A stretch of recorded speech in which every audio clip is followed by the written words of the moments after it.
कौन करेगा बच्चा पार्ट 2। पिछले भाग में आपने देखा कि विनीत लाइफ में हर काम कुछ ज़्यादा ही प्लानिंग के साथ करता है। पहले तो उसकी शादी को लेकर नन्नकुर से माँ परेशान थी और फिर शादी के बाद बच्चा न करने के फैसले से माँ सविता बिल्कुल तंग आ जाती है। सविता के हर तरह से समझाने के बाद भी दोनों बेटा बहू बच्चे के लिए तैयार ही नहीं हो रहे थे। अब आगे ऐसा है कि अब मैं बहुत गांव में रह ली, अब मुझे पुणे जाकर ही इन दोनों को सही करना पड़ेगा, वरना ये दोनों तो बुढ़ापे तक ऐसे ही प्लानिंग करते रहेंगे। अगले सप्ताह ट्रेन पकड़कर सविता पुणे पहुंच जाती है। वहां जाने के बाद वो देखती है कि दोनों बेटा और बहू में छोटी छोटी बातों को लेकर अक्सर झगड़े हो रहे हैं। ये क्या है विनीत, तुम अकेले जॉब नहीं कर रहे हो, जॉब मैं भी करती हूँ। जॉब का ये मतलब नहीं है कि तुम घर पर बिल्कुल ध्यान ही ना दो। मुझे तो ऐसा लगता है कि ये बात तुम भूल ही गए हो कि घर में तुम्हारी एक बीवी भी है और ऑफिस 7 बजे खत्म हो जाता है, फिर 10 बजे तक कहाँ घूमते रहते हो? तो जल्दी अगर क्या करूँ, घर आकर रोज़ तुम्हारे ताने सुनूं? मुझे देर तक ऑफिस में काम करना पड़ता है, उसके बाद अगर थोड़ी देर दोस्तों के साथ बाहर रहता भी हूँ तो तुम्हें क्या प्रॉब्लम है? मेरी खुशी तुमसे बर्दाश्त नहीं होती क्या? हाँ, खुशियाँ मनाने का हक तो सिर्फ तुम्हें ही है ना। हम तो बस घर संभालने के लिए पैदा हुए हैं, हमारी कोई ज़िंदगी थोड़ी ना है। पूरा दिन ऑफिस में काम करो, फिर घर आकर साहब का इंतज़ार करो कब साहब आएंगे और कब खाना खाएंगे। मुझे तो कभी कभी समझ में नहीं आता कि हम साथ में रह क्यों रहे। जब तुम्हें मुझसे बात करना पसंद नहीं है, मेरी तरफ देखना पसंद नहीं है, तो मेरे साथ एक घर में क्यों रहते हो? बेटे और बहू के बीच में बढ़ते हुए झगड़े को सुनकर काफ़ी देर से सोने की कोशिश करती हुई सविता अंत में उठकर बहू के कमरे में आ जाती है। क्या ड्रामा लगा रखा है तुम दोनों ने? आधी रात के समय किस बात पर झगड़ा हो रहा है? अरे माँ कुछ नहीं, इस स्वाति की ना आदत ही खराब है, इसको झगड़ा करने के लिए मौका चाहिए बस। हाँ, मैं पागल हूँ ना, मेरे सर पर सिंग लगे हैं, सिंग, इसलिए तो मैं हर समय तुमसे झगड़ा करती रहती हूँ। अरे चुप करो तुम दोनों, मौका मिला नहीं कि फिर से झगड़ा करने लगे।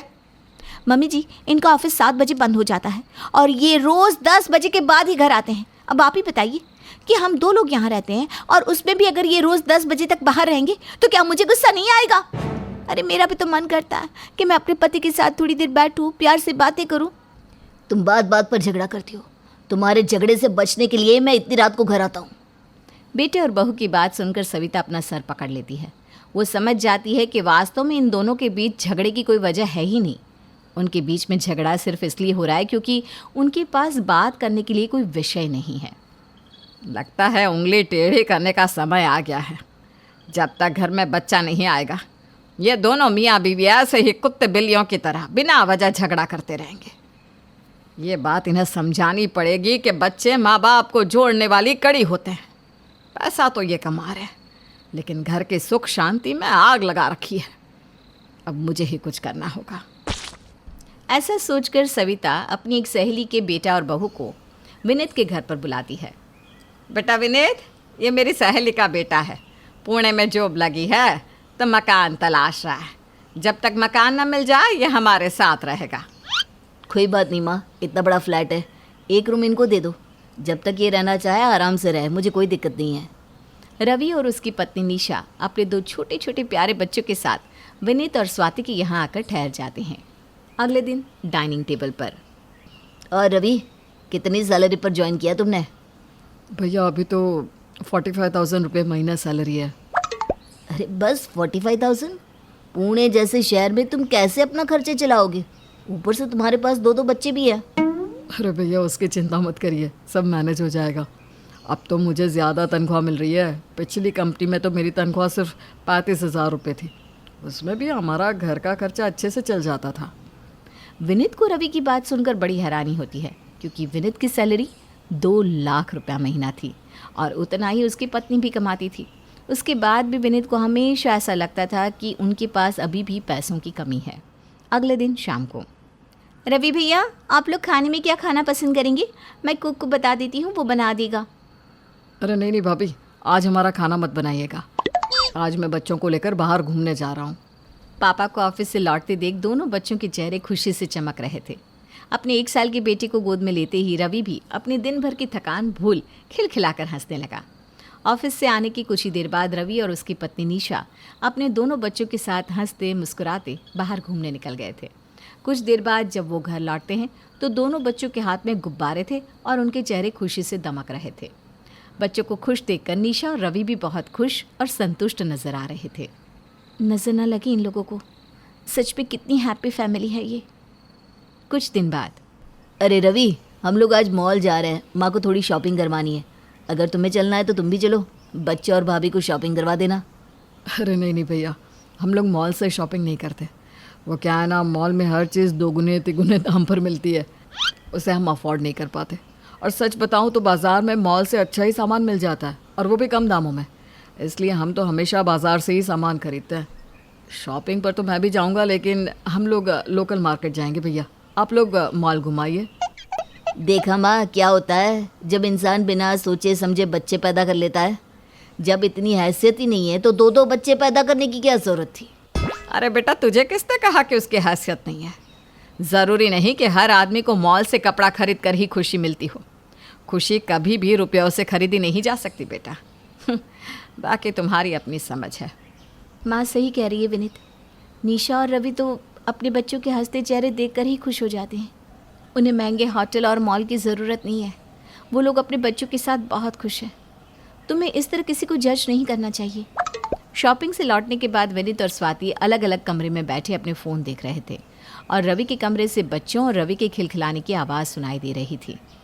देखा तूने, रवि चाहे कितना भी थका हुआ घर क्यों ना आए, घर आते ही जब वो अपने नन्हे बच्चों के मुंह से पापा पापा सुनता है तो उसकी सारी थकान खत्म हो जाती है और वो प्यार से अपने बच्चों को गले लगा लेता है। उसके जीवन में सबसे बड़ी खुशी उसके बच्चे की ही है। इसी वजह से उन पति पत्नी के बीच में भी कभी खास तनाव नहीं दिखाई देता। तुम अपने आप को देखो, तुम दोनों उनसे कई गुना ज़्यादा पैसे कमाते हो, बड़ी बड़ी दुकानों से कपड़े खरीदते हो, लेकिन फिर भी तुम्हारे जीवन में खुशी कहीं दिखाई नहीं देती। तुम्हारे झगड़ों की वजह यह है बेटा कि तुम्हारे पास खुशियाँ बांटने के लिए कोई है ही नहीं। जब तुम्हारी ज़िंदगी में भी एक छोटा नन्हा मुन्ना बच्चा आ जाएगा ना, तो ये जो तुम दोनों के बीच में छोटी छोटी बातों पर झगड़े होते हैं वो सब खत्म हो जाएंगे। मेरी बात को गांठ बांध लेना बेटा। मैंने भी ऐसा महसूस किया है मम्मी जी कि रुपयों से खुशियाँ नहीं खरीदी जा सकती। अब तो मैं भी चाहती हूँ कि हमारे घर में एक नन्हा मेहमान आए। बहू की बात सुनकर सास सविता बहुत खुश हो जाती है। जीती रहे बेटा, अभी भी देर नहीं हुई। अब बस तुम दोनों जल्दी से खुशखबरी सुना दो। सविता की बातों का वाकई असर हुआ और अगले ही महीने स्वाति ने खुशखबरी सुना दी। स्वाति की प्रेगनेंसी की खबर से ही घर का माहौल बदलने लगा था। विनीत अब समय से घर आता, स्वाति के नखरे उठाता, उसे बाहर घुमाने ले जाता।